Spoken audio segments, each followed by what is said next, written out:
This is the Clutch Pick Sports Betting Podcast. My name is Sheldon Alexander.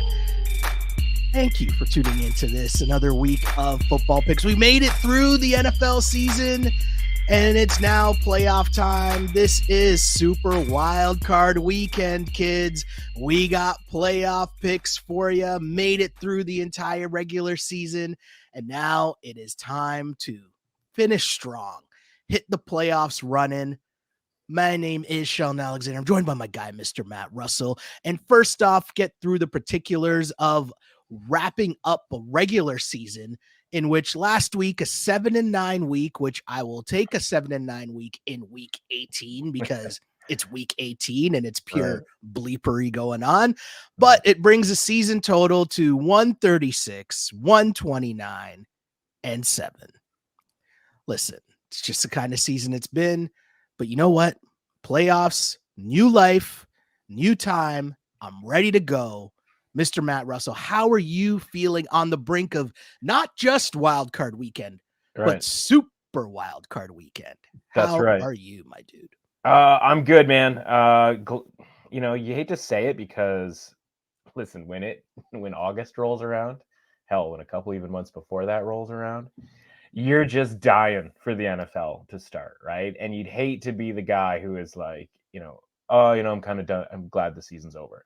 I am kind of glad the regular season's over, man. Like, it's funny. You get to the point where you're like, yeah, you know what? 18 is the right number, right? Because when the season was 17 weeks and, the wild card weekend wasn't so super, you could talk me into another week or two, right? Like, you finish that season, you're like, oh, it's so short. Like, I love it so much. Like, give me more. And like, if the NFL extends it any further, right? And listen, they're not at any risk of going out of business here, so don't get me wrong.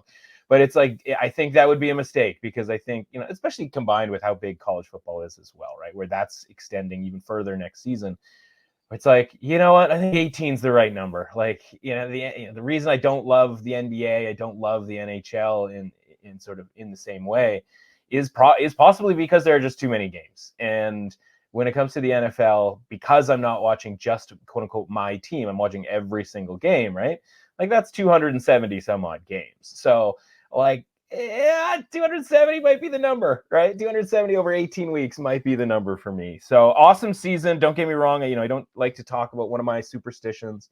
Maybe my only superstition is I don't like to talk about like record and like how well things are, specifically how well things are going throughout the season. But over at the Score, we ended up 90 units this year with some, in part because of some really good fortune when it comes to futures markets and player prop markets and stuff, right? Tua having a big season and Tyreek Hill obviously along with him, and Dak Prescott having a big season. You can go back to the preview episode of this podcast, roll through that, and you're going to hear things like high on the Dolphins, high on the Cowboys, high on the Ravens. So, it won't come as a surprise to you that the future stuff went well and the game stuff went pretty well, pretty good as well. So, excited for the playoffs here. 13 more games. When you think of it that way, it's less than 1 week of a regular season, or a full-fledged bye, sextuple bye week type season or type week. So 13 games left here, spread out over the next month or so.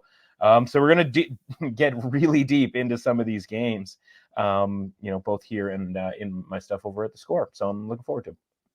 Well, here we go. We're getting started on Super Wild Card Weekend with some Saturday action here. We got the Browns at the Texans. Browns favored by 2.5 points here. And I really want to take the Texans. I really do. I think at 3.5, you got me there for sure. But this is why Vegas is Vegas, right?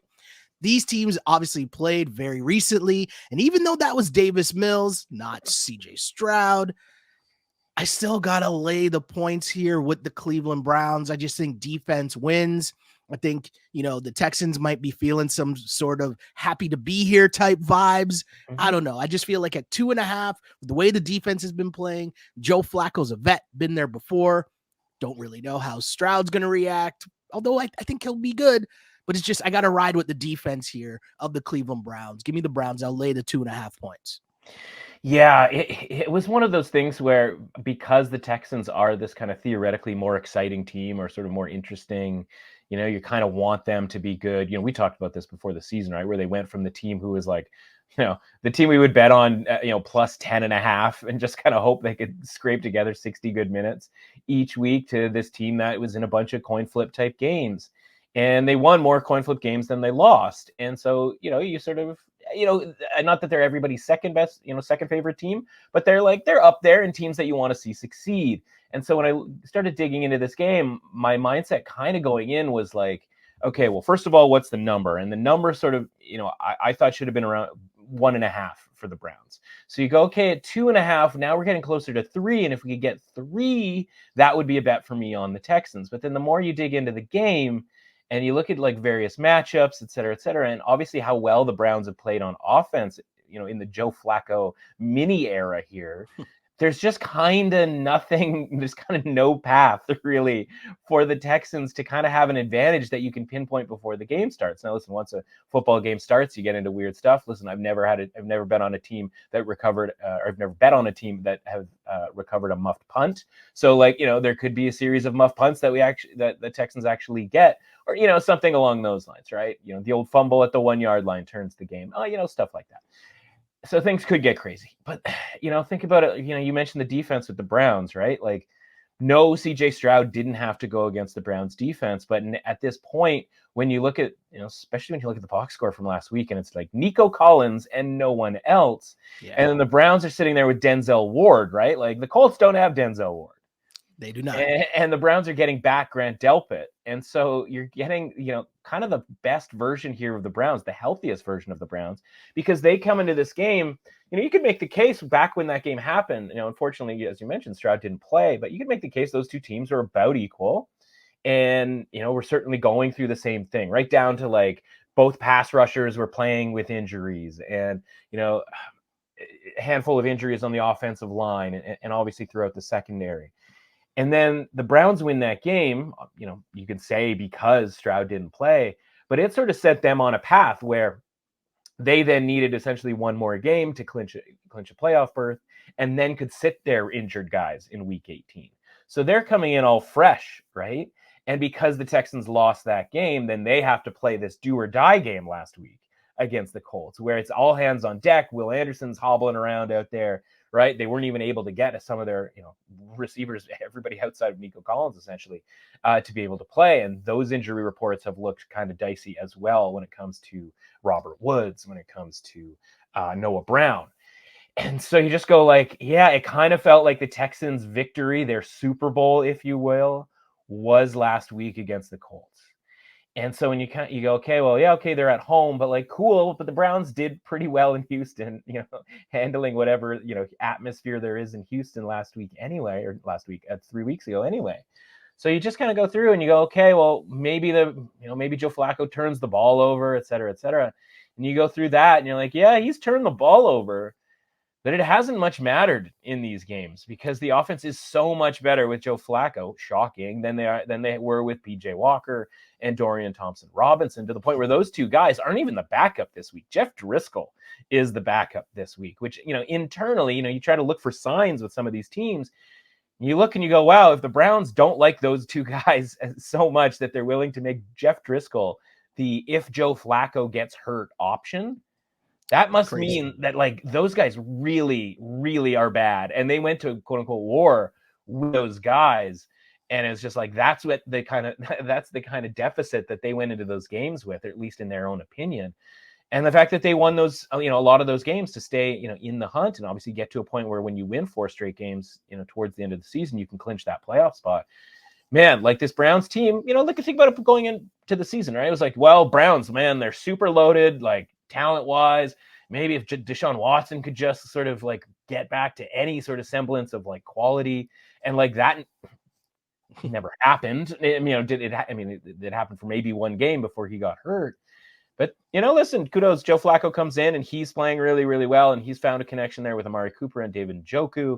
And so, yeah, man, like offensively, the Browns at this point, last game we saw them play fully formed against the Jets, who are, not the best defense, not certainly the defense we thought they were going to be. They aren't terrible. They were over 7 yards per play in that game, right? And that would be far and away sort of make you number one if you could maintain a 7.1 yards per play, pace over the course of the season. So honestly, the Browns have the best unit in their defense, and they might have the second best unit in their offense here. And that is problematic for, again, a rookie quarterback who's going against a defense that disguises a lot of their coverages. And I think you see C.J. Stroud throw an interception here. And honestly, I think the Texans are in for a tough time here. As much as I wanted going in, I wanted to be the guy being like, oh, let's see if we can get the 3 and then play the Texans. It's grab the -2.5 with the Browns while you can. Yeah, I totally agree with you there. And like, it's such an interesting part too, where you see this season where there's been so many quarterbacks getting minutes, getting burn here, getting reps. Yeah. And sorry, my basketball mind's still on. I'm sorry. That's, people understand. My point is, you've seen so many different quarterbacks get play, and Joe Flacco, it's a reminder of the vet quarterback who's just able to like read defenses, right? Able to read pressure, see those simple things that some of the younger quarterbacks that we're seeing more and more and more just struggle with. And this could be one where, as mentioned, Stroud has struggled this season. There's numbers out there about Stroud struggling this season when you're sending the house at him and stuff like that. So I'm interested to see how that plays out. But yes, we are on the Cleveland Browns. Switching gears from that game to the Saturday night game, Dolphins at Chiefs. Kansas City Chiefs favored by 4.5. Little Vegas zone action here. I'm going to be on the Kansas City Chiefs laying the 4.5. Two things, right, that are not in the favor of the Miami Dolphins would be the weather and injuries. To me, those are two very important things when it comes down to playing playoff football. Yeah. The Chiefs, we know they've struggled for a while now, and I get it. It's tough, but I feel like they can play in this weather. Mahomes is Mahomes. He doesn't care. But even if need be, they could flip this over and just turn this into a pound the rock type offensive game. And then, you might open some things up for a play action pass deep. Like, they could figure this out. Whereas Tua in the weather and versus this KC defense, which, again, I still think is really, really good. Yeah, I'll take the Chiefs here and lay the 4.5 points. Yeah, tough for me to argue that. The only sort of case against that, or, you obviously laid out the case for it, right? And the idea that you've got, systematically, when you lose kind of like one guy every 2 weeks, you don't really notice it in putting together a handicap during the regular season for an individual game, right? But then you go back and you look at it and you're like, okay, Jalen Phillips, that was like 6 weeks ago. And, Connor Williams, this, Dolphins center. And it's like, okay, that was, 4 weeks ago now, something along those lines. And then, what's week 17, right? Where it was Bradley Chubb. And Jalen Waddle misses the game last week. Raheem Mostert misses the game last week. And we'll see if those guys play. I think I'd be a little bit more optimistic. I'm a lot more optimistic in Raheem Mostert being able to play, but we'll see. And, it's just, okay, that's a lot of dudes, man. That's a lot of guys that you're missing. And then you talk about the weather, and it's going to be super cold and it's going to be windy. And so you're looking at both these quarterbacks having to throw, if you've ever played, football in the cold, even just throwing the ball around with your friends, right? It's like throwing this like rock hard kind of cinder block type thing around, and I don't know that either team is going to be able to strike deep. I think that's probably a good thing for the Chiefs, because when they try to throw the ball deep to their sort of one deep, speed threat, Marcus Valdes-Scantling, very rarely does that go particularly well. So I think, you mentioned it, Patrick Mahomes, like more suited to being able to kind of like get the ball up and down the field here in sort of a slower, more methodical way.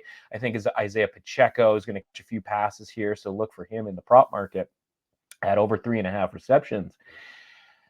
The problem is that for me, like I'm really, kind of averse to taking a bad number, whether it was a number that opened a certain way and has gone too far, or a number that, quote unquote, should have been a lot lower. And so this game, if played in Germany, for example, which is where these two teams played earlier on in the season, the number is probably, Chiefs -1.5. And we saw that game close as a pick'em. So, you'd take me, 1.5, maybe 2, maybe even 2.5 for the injury element here with the Dolphins. But, it's hard for me to get to a point where you'd be laying sort of a field goal on a neutral site. And that's where we are right now, with the number being 4.5, because you add a 1.5 for the Chiefs having home field advantage, and that's how you get to 4.5, right?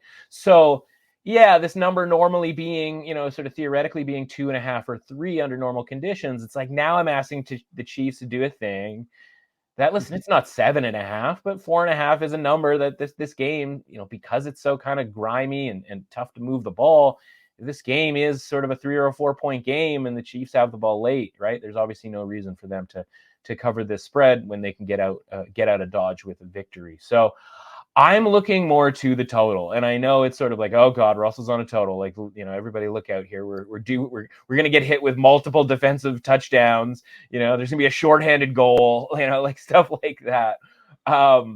This total's come down off of its original open, but it's crept back up with some buyback once it hit 42.5. It's sitting around 44.5. I'm waiting to bet it because I'm wondering if we can't get it to creep up a little bit more, because 45 is, kind of a key number. Think of it this way, right? 24-21 being kind of a, relatively common score. Even a 31-14 would be sort of the blowout score in a lot of cases. I think both teams can move the ball. I think Miami is going to, get back to their run game, especially if Mostert can play. But even if he can't, right? It's a running back. Like, let's get Achane out there. Let's get, Wilson out there. I think both teams can kind of more gradually move the ball. I think kicking is going to be difficult in this weather. So I think you're going to see some potential fourth down, if 2-down territory as soon as any team, gets past the 40-yard line. You're sitting there on 3rd and 5. You're probably running the ball instead of passing the ball so that you can give yourself a chance on 4th down. So, that's going to extend a lot of drives here. And, even in the neutral territory in Germany, weird to say neutral territory in Germany in the same sentence. Even on a neutral field, 21-14, that was a 35-point game, and that was like best case scenario as far as conditions and health for both those teams. So I think the under is the play here in kind of like a really kind of dark, windy, cold, see your breath type of a game here, where I think moving the ball down the field in large chunks. And listen, when you're dealing with Tyreek Hill, that could be a 5-yard screen pass that can go 40 yards. So I wouldn't go nuts with like the under on long pass completions or anything like that, because you just never know. But for me, it's more just like, okay, there's going to be a lot of running the football, a lot of short passing game, not a high volume game, I think, for either quarterback. And particularly for Tua, because I trust the Chiefs defense, as you alluded to. I trust the Chiefs defense more than I do the Dolphins defense, because of obviously, the injuries and that sort of thing. Chiefs defense coming a lot more healthy, having, similar situations we talked about in the first game, right? Where Dolphins fighting as, tooth and nail with that on Sunday night, and now coming back on the short week. Speaking of another thing that kind of factors in maybe a half point to the point spread. They have the short week, and the Chiefs, went to LA, and everybody sat on the sidelines except for Chris Jones, who got to celebrate $1 million sack, right? And so, what a time, and you get that kind of like, Andy Reid on a bye type of motif here, with pretty considerable difference. So yeah, I think if you have to bet the side in this game, it's Chiefs. I'm just sort of allergic to the idea of like paying the tax, which listen, if we're talking about it and everybody else is talking about it with regards to the injuries, the weather, the rest, then it's going to be built into the market, right? Yeah. And maybe we see it get built in a little bit more. Maybe this goes up 5.5, and maybe 4.5 ends up being a good deal, in the same way that I would have been sort of hesitant to take -3 with the Chiefs. That ended up being a really good bet. So, who knows where this necessarily goes, but yeah, it's all kind of stacking up against the Dolphins, which is kind of unfortunate. But then again, it was stacking up against them last year, and they almost won a road playoff game in Buffalo with Skylar Thompson. So, I mean, yeah, who knows here? I will say that's a one thing here as we look at this Vegas zone line, and it's like Mike McDaniel, there's a world in which Mike McDaniel's just like saving the super sneaky playbook for playoff time, run game, like just who knows, but yeah, whatever. It'll be interesting for sure. And I think I loved it, like that Saturday night playoff game. Like it just makes me, it's giving me all the vibes of like a just big time Saturday night playoff game in the NFL. Can't wait. Don't you? Yeah, the all-timer was what? Raiders and Patriots, right? The Tuck Rule game. That was a Saturday night game. If you're of a certain age and you happen to be in college that year, right? That was sort of like an apex college memory where you're like, okay, it's Saturday night, you're looking to go out, that game starts, it's in a foot of snow, it's super fun. Maybe you get to the bar for the fourth quarter, you're watching, everybody's huddling around the TVs at the bar, and then the tuck rule stuff happens, and everybody's like, wait, what? It's a fumble, it's not a fumble, like this, that, or whatever. And then obviously Adam Vinatieri kicking those field goals in the snow, and just, kind of a top 5, where were you playoff moment there for a Saturday night game. So won't be out at a bar, I don't think, for this one, but hopefully we get a game equally as fun, and hopefully there's not that much scoring, but when it comes to what we're wagering on here. Fair enough. Before we get to our next game, are you tired of spending hours in the kitchen every day when you can spend it analyzing your picks? Do you want to save time and money while enjoying delicious and nutritious food delivered to your door? If you answered yes, then you need Factor. Factor is the ultimate ready-to-eat meal delivery service that helps me achieve my New Year's resolutions. Whether I want to lose weight, gain muscle, buy more time, or simply eat better, Factor has a plan for you. I can choose from over 30 different meals each week, all made with fresh, high-quality ingredients and cooked by professional chefs. No shopping, no cooking, no cleaning, no fuss. Just heat, eat, and enjoy. With Factor, I can free up my time and energy for the things that matter most to me. I can focus on my picks, my family, my hobbies, or my goals. I can start the new year with a new mindset and a new lifestyle. Be the best version of yourself. Skip the overpriced takeout trap. Factor is cheaper and way more delicious than takeout. Get chef-crafted restaurant-quality meals delivered right to your door. They're ready to heat and eat in just 2 minutes, which means more time for all of us. Don't let your business stop you from living your best life. Order Factor today. Head to factormeals.com/CPPicks50 and use the code CPPicks50 to get 50% off. That's code CPPicks50 at factormeals.com/CPPicks50 to get 50% off. And now, on to our next game. We move to Sunday's action, and we got the Steelers at the Bills.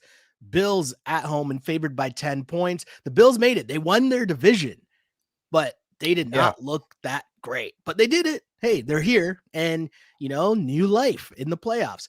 I have no idea how the Steelers won 10 games this season, but here we are. Insane. And so here are the Pittsburgh Steelers as 10-point dogs, and this might be another weather game as well in Buffalo, where weather could play a factor. I would love to have TJ Watt involved, as I'm sure Mike Tomlin would also love that as well. I can't believe I'm saying this, but I need you to talk me out of taking Mason Rudolph in the playoffs plus the 10 points here, because I'm on the Steelers. And listen, it's going by the rules. We're double-digit spreads. I'm going to start there. Talk me out of it. Mason Rudolph, don't like taking Mason Rudolph-esque type quarterbacks in the playoffs on the road in weather.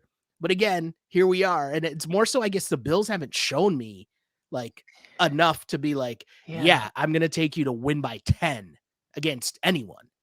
Yeah, it's interesting the sort of flip that we've had with regards to the Bills. And again, because it's football in the NFL, and, as much as we're, we talked about the idea of the season 18 weeks. Like, I think we're good at 18 weeks. Like, everything is still kind of a small sample size, right? And we went from the Bills, we've talked over the course of the season about the Bills rating changing, right? From being up into that Super Bowl contender, into this, in the 70s, to like the point where they kind of dropped into the 50s, certainly the low 60s when they weren't covering those games before they fired Ken Dorsey, the offensive coordinator.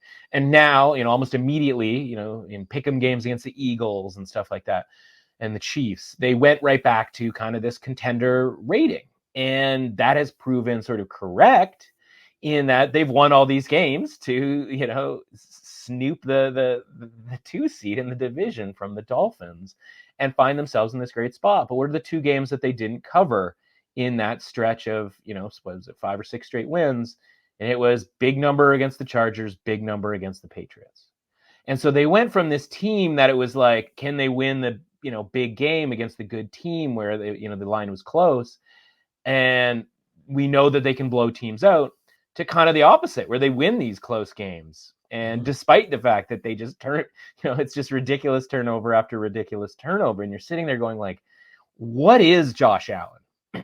Right? And you're just like, there's a metaphor in here somewhere. There's a comparison in here somewhere. And I just don't know what it is, because it's just like, he's got everything you'd ever want, except for just like a confused face at the end of like, I can't believe that just happened. Right. And it's just like, he should be that dude who's just running amok in the league. And then it's like, oh, there's another fumble, or, there's an interception. It's just like, oh my God, Josh, you're killing me. And they should have covered the game against the Patriots, that big number, right? Like, the Patriots are literally turning the ball over in their own end constantly.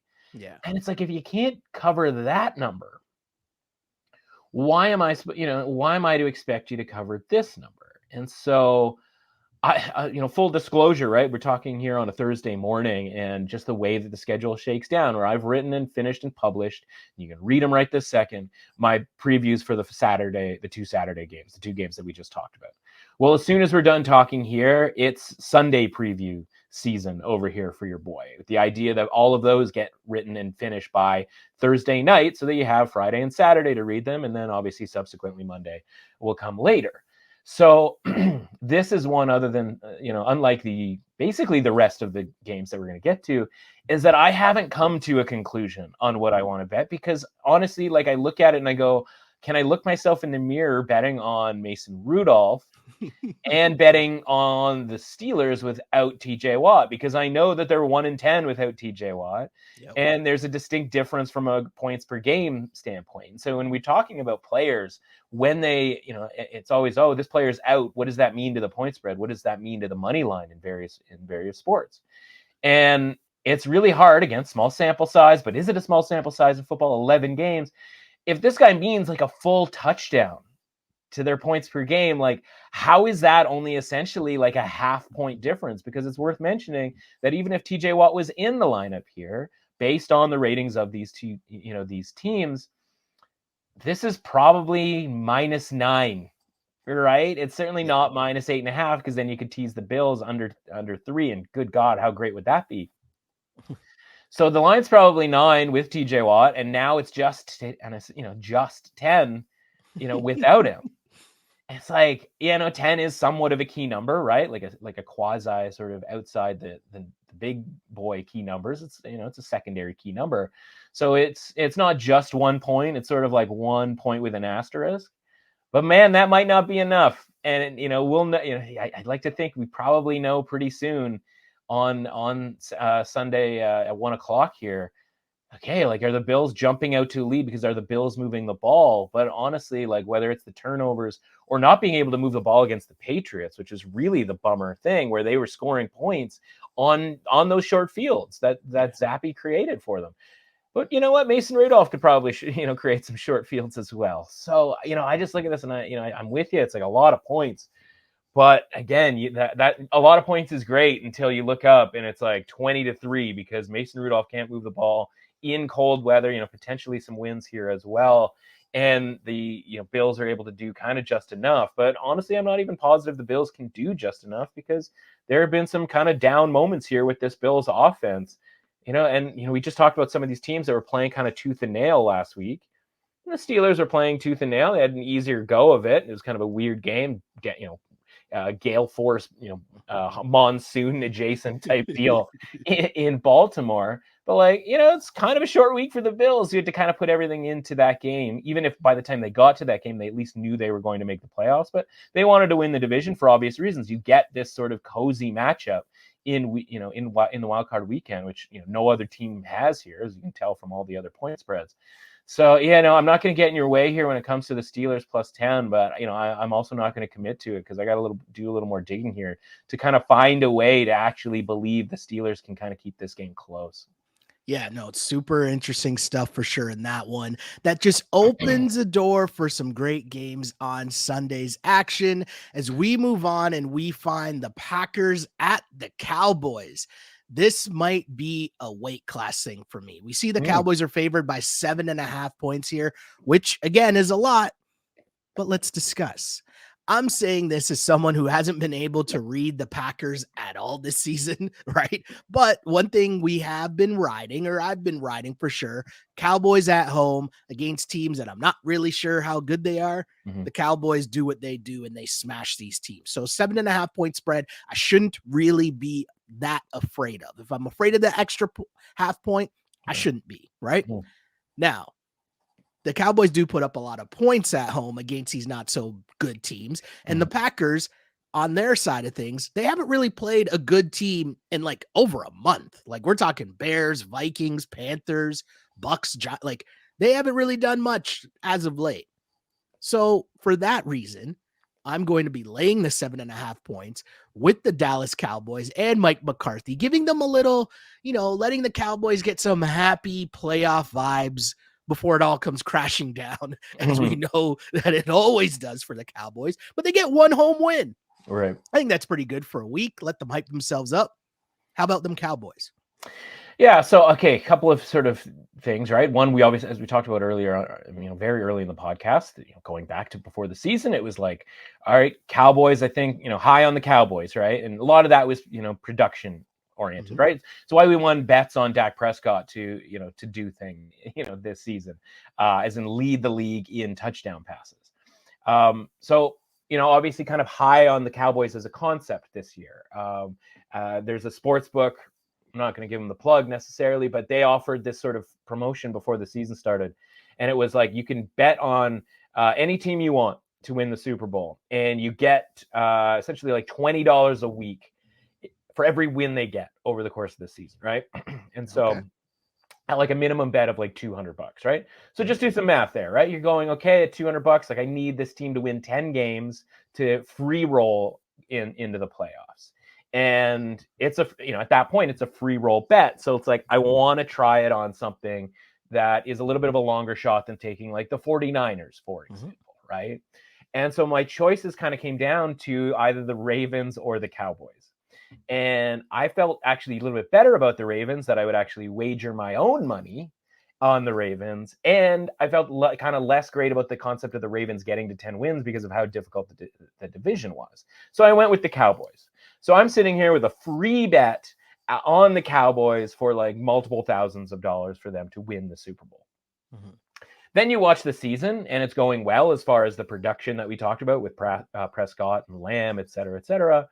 But you have to be honest about these things. And like, Mike McCarthy still exists, right? And you just go like, okay, like this bet is not going to win. Yeah. It is now only going to serve as a function for me to bet on somebody else. So I just really want the Cowboys to get to like the conference final here, win these two home games, which like based on the fact that they have two home games, which is kind of a surprise right up until, with 2 weeks to go, is like a really, nice little bonus here. But like, just get me to a matchup with the 49ers and then I will bet the bleep out of the 49ers in that, in the futures market. At least that's sort of the idea. But the point is that like, I would love to just be like totally gung-ho. Like what could go wrong? Cowboys. I just look at the Cowboys like this.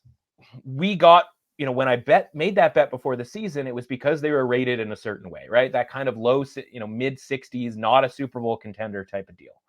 Then it became very clear at the season that they might be kind of the, theoretically a Super Bowl contender, and the market sort of treated them that way. So they kept getting these like, I wouldn't say inflated spreads because they kept covering them, right? But it's 40-0 against the Giants, 30-10 against the Jets, 38-3 against the Patriots. They win on the road against the Chargers, covering, I believe, was a -2.5 on the road. Crush the Rams at home, crush the Giants 49-17, Panthers 33-10, Commanders 45-10, right? And you're just like, yeah, all they do is just hammer these teams, as you mentioned. And then the schedule kind of turns, right? Where it's like, okay, now it's go time. And you start, like you tip your toe, you go tippy toes in with the Seahawks, and they win that game, but they don't cover a big number. And I think the Seahawks are around the same kind of concept here from a level as the Packers. And, they crushed the Eagles, but we know that the Eagles aren't what we thought the Eagles were going into that game, or what many thought the Eagles were going into that game. We had a little bit of a hint that was going to be the case. They lose to the Bills, they lose to the Dolphins, so like not great.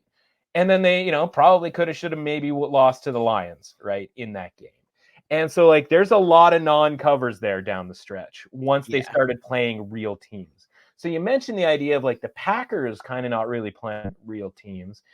At least they're playing kind of teams on their level in those, in those games and handling them, just absolutely handling the Vikings, handling the Bears pretty comfortably. I think that Thanksgiving win on the road in Detroit is kind of like a very similar, test really for this game. And then I look at like Jordan Love, right? And speaking of bets that I made way back when, right? When Aaron Rodgers leaves the Packers, Jordan Love was like $1 billion to 1 to like win the MVP. And I was like, let's throw a couple of bucks on Jordan Love to win MVP. And you'd sit there and be like, Matt, you lost that bet. That was a bad bet. Jordan Love was second to Dak Prescott in touchdown passes this year. Mm-hmm. So you can tell me whatever you want to tell me about the Josh Allens and the Tuas and all the and the Mahomeses and those guys that you're excited about. But at least, from actual results, as far as throwing the ball to a human being into the end zone, Jordan Love was the second best at doing that this season, right?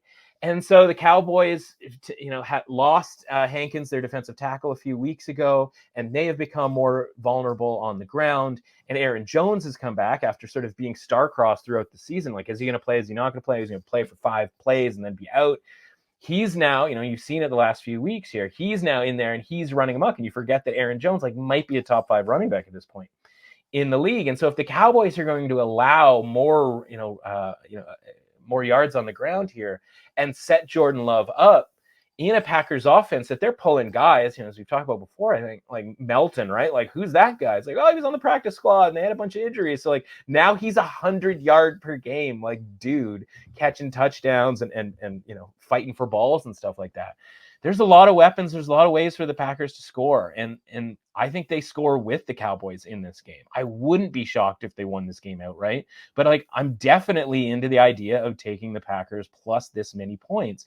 And it isn't quote unquote too many points either, because if you take the ratings for both of these teams, we mentioned obviously the Cowboys rating being pretty high.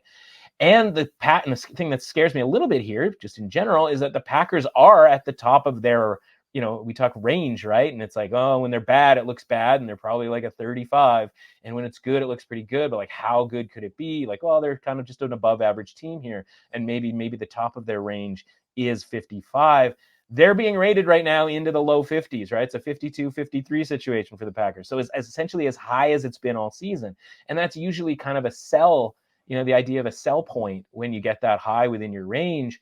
But again, we've talked about it before. This is a team as well, go back to the preseason preview, that we had high hopes for this season. And it might have just taken them half a season to kind of get going here. And so I think both teams are able to score. I think, the over isn't the worst thing I've ever seen. I'd be a little bit scared because it's into the 50s, right? And it's like, okay, I don't love that necessarily. But this line, because of that those ratings that we mentioned, even with the Packers kind of being at the highest point of their rating, makes this about a fair spread, like maybe even Cowboys -8. So I can see why at -7, people were looking to gobble that up, because if your projections say 8 and the line opens 7, the way that this did sort of, most widely on Sunday, you're going to grab the Cowboys and bump, and of course that's going to turn the line from 7 to 7.5 if everybody's betting -7. I just look at it from a matchup standpoint. I think both these teams score, and I think the Packers can stay within it. And again, I don't trust Mike McCarthy to do the correct thing, and maybe the wrong thing, as he's tried to do it 4 times this season. Maybe the wrong thing ends up in him pulling off a cover because they're up 7 and he decides to throw it 30 yards down the field when all he needs to do is like run the ball or kneel it out or whatever, and we get burned that way. Because listen, we've seen that, that almost happened to the Lions a couple of weeks ago. I'm going to keep going up against it. I'm going to say, like, Mike McCarthy is giving points away for his team that aren't accounted for in the point spread, aren't accounted for in the rating. And the rating hasn't changed, despite the fact that they basically have, outside of the last game there, as we mentioned, going through the schedule, they haven't covered these games once the schedule got a little bit more intense. And so I think at least highly enough of the Packers to think that they're on the level of the Seahawks. Obviously they beat the Lions earlier in the season, so they're getting closer to Lions level, which would kind of be the next stop on the highway here. So yeah, I love the Packers here at +7.5. Yeah, no, everything you just said. The funniest part is the Mike McCarthy thing, right? Because if Mike McCarthy wasn't involved in this whole scenario, I really wonder what the Dallas Cowboys ceiling could be with like what we deem or what collectively the NFL deems as a good coach. Do you know what I mean? Yeah, and he's so like the poster boy for it, right? Because he takes over and he's like, all right, get out of here, Kellen Moore. I'm taking over the offense. And it's like, it's hard to argue that wasn't the right move because like the offense like went off this season. Yeah. Obviously it was augmented by like a million pick sixes, but like from a points scored standpoint, they led the league in points.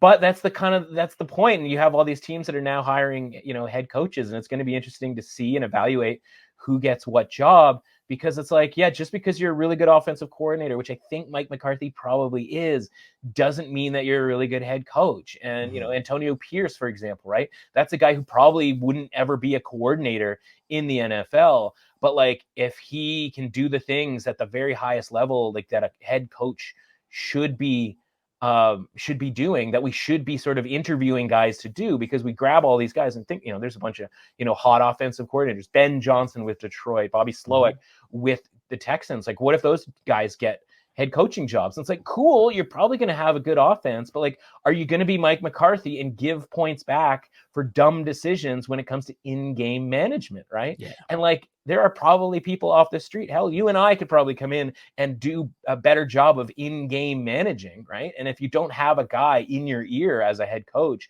that knows this stuff in and out, like, you're at a disadvantage. And I think, Matt LaFleur is better at the in-game stuff in keeping and sort of buying his team a point or two here or there than McCarthy is. And when we're talking about a situation where, like, yeah, they don't need to win the game by 8, they just need to win the game by whatever. And Mike McCarthy starts kicking field goals from 55 yards out or going for weird stuff. Like, I don't want to be on that side asking them to play this like perfectly buttoned up edition of their game. Yeah, I mean, I feel like I'm with you. I understand. I'm almost about to change the pick, but I'm not going to change the pick because this will just add into my hatred of the Cowboys. Yeah, when the game plays out. Yes, as the game plays out, as you just described. You're like Zeke Elliott, just like gobbling up the hate. Oh man, too funny. Reference a former Cowboy. Yes, another really good game on Sunday has the Los Angeles Rams in Detroit taking on the Lions. Lions favored by 3. Obviously, all the talk is about the revenge game. Matt Stafford back in Detroit. Jared Goff taking on the Rams, and McVay, who gave up on him. All this fun stuff. Cool storyline, headlines. We get that. In terms of gambling here, I've liked the Rams all season. Like, we've enjoyed a run of betting on the Rams a lot. I mentioned earlier, the Packers not really having a good, or not feeling like I had a good read on the Packers in terms of when to bet on them, when to bet against them. The Rams, I feel like I felt okay with them all season in terms of when to bet on them, when to not bet on them, right? Okay. Now you're getting a field goal and you're playing a Lions team in their first home playoff game since 1993. That is just a crazy stat where I had to stop and think about what was going on in 1993. Like, I think I was still dressing up as Joe Carter for Halloween as a kid because the Blue Jays were winning back-to-back World Series, right? Like, what are we talking about here, right? Yeah. That's just crazy. The Jared Goff stuff is cool. I get that. But McVay, if there's someone who knows Jared Goff, it's going to be McVay. I'm interested to see how that plays out. But I also think that on the flip side, McVay playoff, he knows what to do here. Pound the ball, run the ball, and they got 2 receivers that are able to get open consistently. I don't know. I think I trust McVay here in this coaching matchup, and give me the Rams plus the points. I wish I could get an extra half point, but hey, that's why Vegas is Vegas. Yeah. I'll take the 3 here with the Rams plus 3. And it's so funny that you say that too, because I've in roughing out my previews for this game, like, that's kind of the way that I look at this point spread market, because I think the Rams are, they're certainly the easiest team this weekend to talk yourself into an upset, right? Like, it jumps off the page because just from a branding perspective. But I don't like that. And all right. And so like, so this, that sort of superfluous idea where, you just think about the games that we just talked about, right? Where it's like, well, the Cowboys, like 7.5 point underdogs, like they're not going to lose. Well, like they might. Steelers, obviously 10-point underdogs. They're not going to win, right? Nobody liking the Dolphins in the cold. And then, would you even really call if the Texans won that game outright necessarily an upset? Like, it's a home underdog, right? It's an easy case to kind of make on, like I said, like a very surface level type thing until you dive deep and you're kind of like, I don't really like any of these matchups. So the reason I say that is because I don't, I think the number should be 4. Okay. Think about it this way, right? We've seen the Lions in these various games, comparable teams to the Rams, right? Seahawks, Packers, Vikings when they are healthy. Like the number for those games are 5.5, 6. Like Bears, not that they're necessarily comparable to the Rams, but like that's up over a touchdown. Raiders up over a touchdown into these sort of stratospheric type levels, right? And just because they didn't necessarily cover those games doesn't mean that wasn't the correct point spread. So I think this number, based on everything that we've kind of had all season long here, coming up with a rating for the Lions, which is held pretty steady here at like 59-60, right? Like not quite Super Bowl contender, but certainly a playoff team. And when you go through it, it's kind of amazing to see how many playoff teams are just substandard when it comes to the betting market. And you're like, man, maybe there just weren't that many really kind of good teams. And we talked about the divide, right? Earlier on in the season, there's a huge kind of gap between the contenders and the pretenders here. And this is sort of an example of this gap kind of tightening where the Rams have kind of gotten out of that group and have like kicked into sort of not necessarily Super Bowl from 2 years ago version Rams, but they're kind of like out on the loose. Like if this was like a marathon, right? They would have left the peloton, right? If this is the Tour de France, they would have ran out of the peloton to catch the leaders here. And I just think it's kind of a little bit too far, because I know that, as you mentioned, and I literally wrote this, that'll be in the preview today, is like the market won't allow this to be 3.5 because of the interest in the Rams. Even though I think the number should be 4 or certainly at least 3.5, the market's just not going to let it. They're just going to be like, yeah, give me the plus 3.5 in a game that they kind of consider something of a coin flip for all the reasons that you mentioned, the McVay Goff thing, et cetera, et cetera. But it's just like the reason that the Lions have this against the spread record that they do, where it's like they're better than, I think, 2/3 and better than 66% against the spread under Dan Campbell, and certainly in the last year and a half, is that because there's always an excuse to bet against the Lions, right? There's always a sort of theoretical vulnerability in that. And again, so 1993 was a long time ago. Yeah, and again, and that's what I mean by branding, right? It's like, yeah, the Rams are considerably different, but there are a lot of players obviously still from the Super Bowl team. But it's like, yeah, this is the team that won the Super Bowl 2 years ago, and this is a Rams team that hasn't had a home playoff game in 30 years. And it's like, Lions team. It's a Lions team that haven't had a playoff game in 30 years. And so you go, yeah, like of course I like the underdog in this game, and I'm not saying me, I'm saying like human beings, like it's human nature to do that, but again, that's what's caused this line to be -3 when I think it should be -4. And so I have to, and I shouldn't say I have to, but like part of my deal is like, I'm going to bet that kind of a gap if I can make not an excuse, but I can find a reason for why the market is feeling that way, and kind of, matchup wise, I can go against it. Right. And like, so I'm going to bet I've got the Lions -3 here. I wouldn't do it at 3.5, which again is sort of the point with all of this, right? It's not that I'm like dying to bet the Rams at plus 3.5, but like at 3, there's a half point of value on a key number where I get out of dodge here. And that, with a Lions, by 3 type of victory, I get the push. Those who were able to get plus 3.5, if it was ever around, it was around for some juice. And listen, you can pay for the juice if you're dying to bet the plus 3.5. There's a difference between winning and pushing in that, right? And that, I think, especially in the playoffs, like that's going to take a large probability pie, piece of the probability pie there, right? Like there's a 10% chance that the Lions win this game exactly by 3 points, like maybe a little bit more. So like that's a pretty big edge if this happened to be plus 3.5. So again, I get why it's 3.5, but just from a numbers perspective, like I think the line should be 3. I'm obviously a little rattled that Laporta probably not playing in this game for the Lions. And, but you know what? This is a Lions team that like, they always just kind of piece it together. Yeah. And again, the case is pretty clear for why someone would like the Rams as far as like from a high level narrative aspect. I just think that this is a Lions team that is just better than the Rams. They're playing at home in what, by the way, for this weekend, could be more than just that sort of standard 1.75 point. Yeah.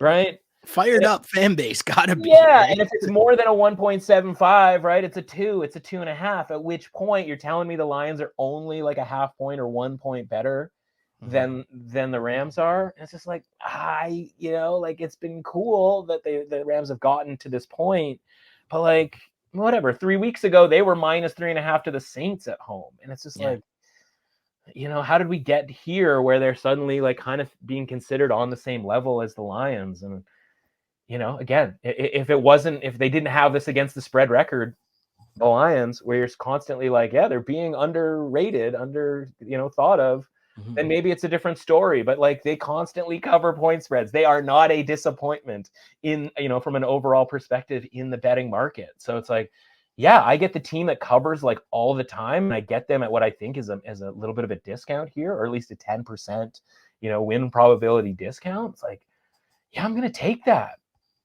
No, I hear you. That one, I'm looking forward to that game a lot because, as you mentioned, I think the atmosphere will just be electric in Detroit, and that's playoff football. That's going to be super fun in an era where like there's very few, I feel like, actual home field advantages that we get to see live and in living color, if that makes sense, right? So yeah, gonna be a great one. I'll be on the Rams, and we will see how that goes as to try to keep the record going. But Sunday is not all of the action that we got Monday, because it's super wild card weekend. Just got to remind you again, super wild card weekend. So super, you need 20 hours off. Like, that's too super for me, man. We got to go to work. I just think of the boardroom meeting where the exec was like, hold on, I have a great idea. What if we move one of the games and we put one on Monday and call it Super Wild Card Weekend? Well, and How it was about that. But it was Super Wild Card Weekend when it was 3-3, right? But what happened was nobody watched the 1:00 game on Saturday because people were like, we got to live our lives here, NFL. At some point. Like, we got to do something. We got to get out, and like, we're going to sacrifice the 1:00 game. And like, put it this way, if everything was kind of, shifted forward here, what's the game that, I shouldn't say nobody would watch because it's the NFL, but what's the game that's going to take like a massive like downgrade in the ratings, right? It's going to be Cleveland and Houston. Yeah. So they move, it's not complicated. They're going to move a game from basically Saturday around noon to Monday night. And guess what? You're going to get like 10, 15, 20 million more viewers. And we get to say to our significant others, hey, let's go for brunch on Saturday. Well, yeah, let's get some stuff done. Maybe get to the Home Depot. We need a new tap for the kitchen. Right. Let's change up the fire detector, the smoke detectors. Let's change those up. Let's get those fixed. Things to do. Yeah, yes. We've been putting it off, Monday night, we got the Eagles as 3-point favorites in Tampa Bay against the Bucs. And is there any chance that Eagles have been playing possum for the last few weeks? Because they've looked rough. 1 win in their last 6 games. And I mean, it's been so bad for the Eagles that I'm sitting here betting on Baker Mayfield in the playoffs. Not a place I thought it would be in 2024. But here we are, as I'm on the Bucs +3. And I don't feel comfortable with this at all. But I don't know where the positives are in the Eagles right now. And because we've seen games that like they needed to win and they got nothing. So let's talk about this kind of from a bit of an obscure sort of way. And maybe we should talk about it from this angle a little bit more.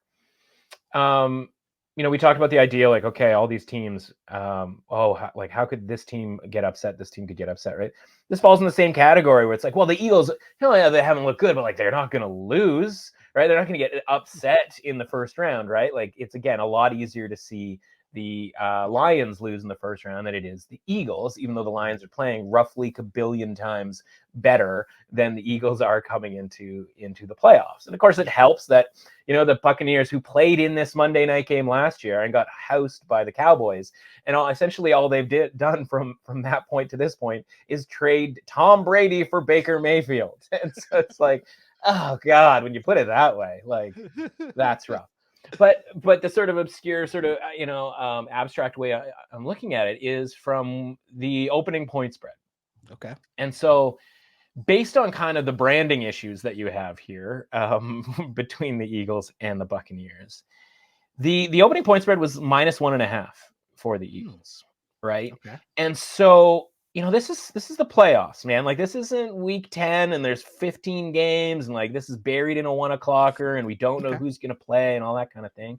Like, when you open a point spread in the playoffs from an odds maker perspective, like, you don't really want it to move a ton.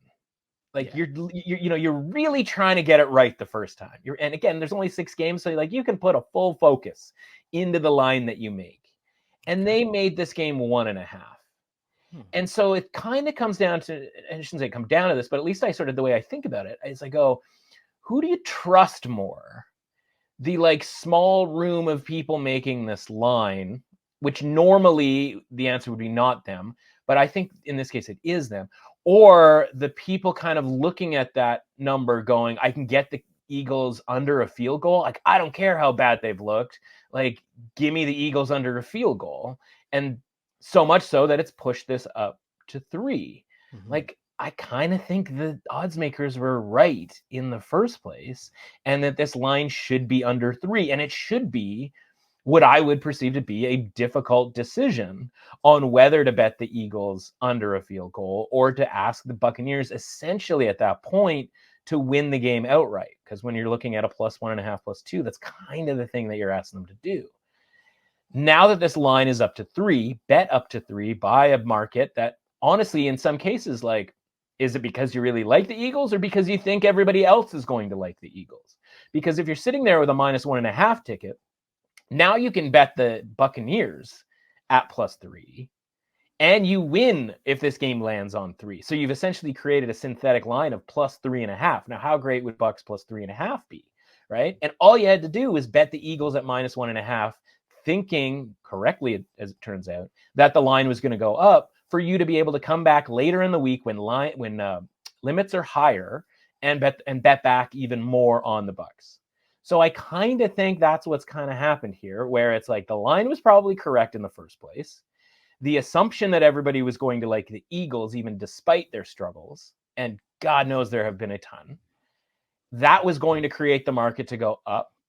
Now we're at 3, and now it's time to back on the Buccaneers. And so, whether or not you bet that first Eagles price, or not here, I think once +3 hits, it becomes kind of an easy bet to make. Now we'll see whether it wins, loses, whatever, who knows? Because maybe the Eagles have that switch. They'd have used it by now. Let's put it that way. Because they lose that game to the Cardinals, and that game was not a fluke loss. No. They got absolutely boat raced by the Cardinals, and it should have been, I shouldn't say it shouldn't have been over, but like it should have been the writing should have been on that wall in the first half, as we talked about it last week, right? But they get that big touchdown, et cetera, et cetera. And like, you can tell me that like, well, they kind of, we just assumed the Cowboys were going to beat the Commanders. So like, we weren't really trying or whatever, whatever BS you want to do with that. It's like, I don't think so, man. Like, I watched a lot of those week 18 games and teams are trying, like, even when they have no business trying, or even when like Carson Wentz is involved in our lives, right? It's just if all these other teams are doing it, what's the Eagles' excuse other than like, man, they just might not be it. And like, yeah, the magical season might have happened the same way the magical Eagles season happened with Nick Foles. And then like 2 years later, it's like Nick Foles isn't anywhere to be found. Carson Wentz is out on the street and Doug Peterson's coaching in Jacksonville, right? It's like, just because you made the Super Bowl one year with, again, as we've beaten to death here, with a pretty convenient schedule, and you start the season 10-1 in the pretty easy schedule portion of your program here, doesn't mean that you're some awesome team and you just get to be good until the rest of time. Yeah. You have to play well as well. And the losing of the coordinators on both sides of the ball might have, a pretty significant sort of factor. Maybe being played differently, knowing that you can't get to 3rd and 1 against the Eagles. Maybe that, the league always kind of figures out a way. And I don't, I don't know necessarily how you sort of avoid 3rd and 1s from a strategic standpoint, but like, I also don't know how all of the other stuff, the Wildcat used to work, right? And now like that doesn't work anymore. It's like people figure this stuff out, even if the math sort of, makes it hard for you to figure that out. So I just look at it and I go, okay, but the bad news is in all of this, as much as we keep dropping the Eagles rating, man, it'd be really nice if the Buccaneers looked, any good the last 2 weeks. Yeah.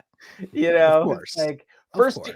chance number one to clinch the division. It's like, how about you get boat raced at home by the Saints? It's like, oh God. It's like, okay, well, they're going to take care of business here on the road against Carolina. And it's like, can I interest you in 3 field goals?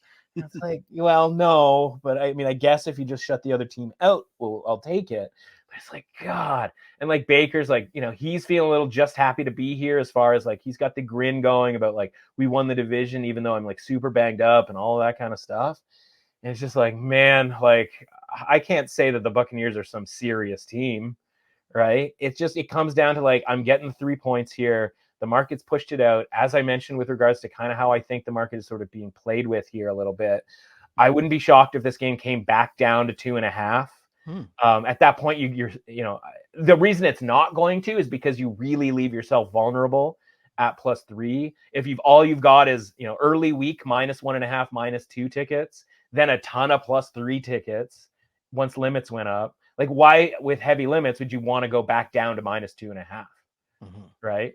Like, you have to kind of know that the Buccaneers are going to win this game if you're going to go to -2.5 with the bigger limits, because for those who don't know, right, these Sunday games, these Sunday lines open up, and like the limits aren't big. They're just information gathering, right? People bet them and you go, oh, okay, we were a little bit off here, but it's not going to cost us, because the most you could get down is like $1,000, depending on the sports book that we're talking about.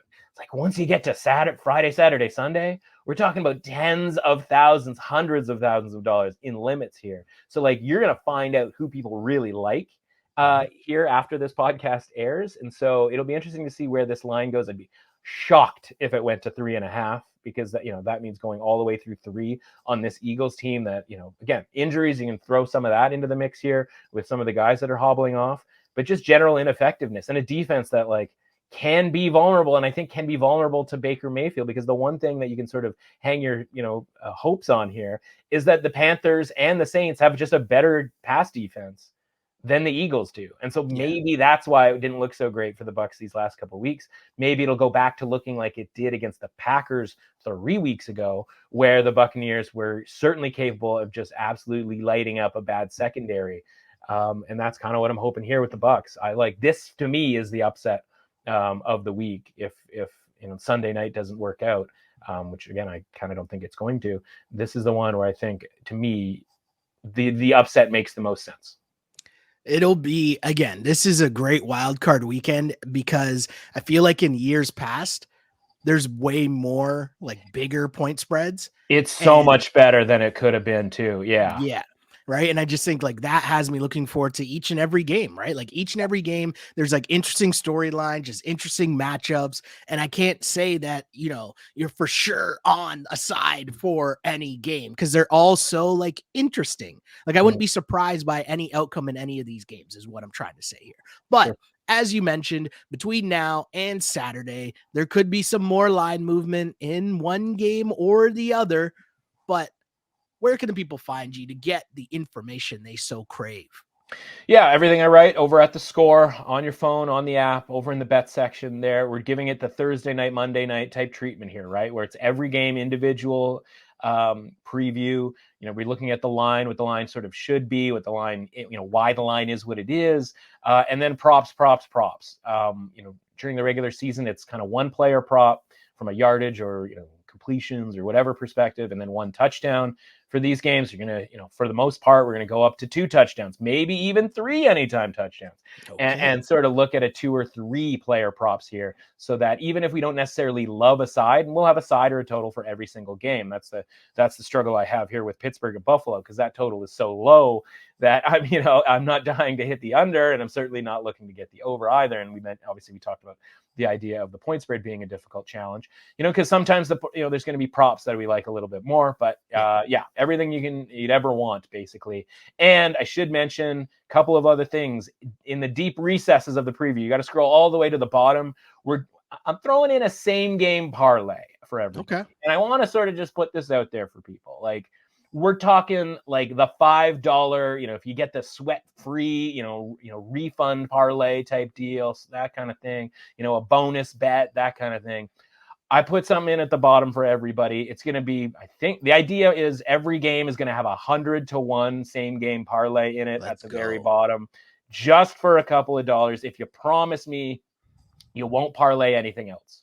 You just bet everything individually, people. Like we just talked about, up 90 units on the season.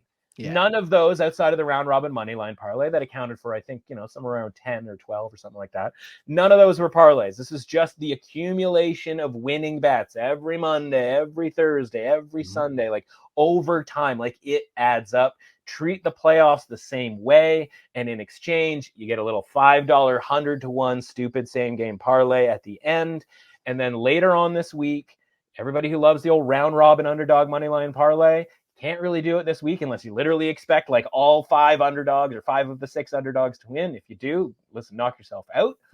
Maybe 3 underdogs do win. Like it's certainly possible.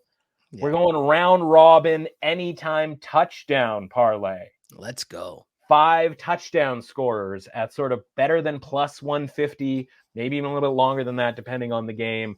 You round robin those things by 3s. Last year we hit 4 out of 5, and we had the 5th one on the Monday night. Longtime listeners and readers will remember Chris Godwin. We needed Chris Godwin. Oh, I remember. To score on Monday night. I remember. And they kept driving, especially in garbage time. They're down like 20 points or whatever it was. Tom Brady, it's just like throw it to Godwin, man. And he just couldn't connect with them. And we were this close to the 5 touchdowns. So we're going to bring that back for Wild Card Weekend. So look for that as well on the weekend. Let's go. I am super excited for this Wild Card Weekend. And so it will be fun to follow along on Twitter. You can follow me on the app formerly known as Twitter at Shell Alexander, on Instagram at Sheldon Alexander. And of course, you're going to see some other stuff there if you're following me over the weekend, because there's lots of rap stuff going on too. So I apologize. If you're there for the football, there's a lot of rap stuff. But hey, this is the beauty of this time of year where there's lots of sports going on. Slovenian rants. Slovenian? Is he Slovenian? What is it? He might be Serbian. Okay. Serbian. I think he's What's Serbian. Better than a Serbian referee rant? Like absolutely iconic type stuff. Good for I was fired up for that for sure. Maybe one of these teams should get Darko in to give their pregame speech. Might fire up the troops here. Give me Darko over McCarthy any day. Super fun times for sure. Matt, thanks again. We'll see you, of course, next week. As I always say, I used to pray for times like this, to rhyme like this. This is a Clutch Pick Sports Betting Podcast. Each and every week in the NFL season. As always, unpolished and unapologetic. Until next time, see ya.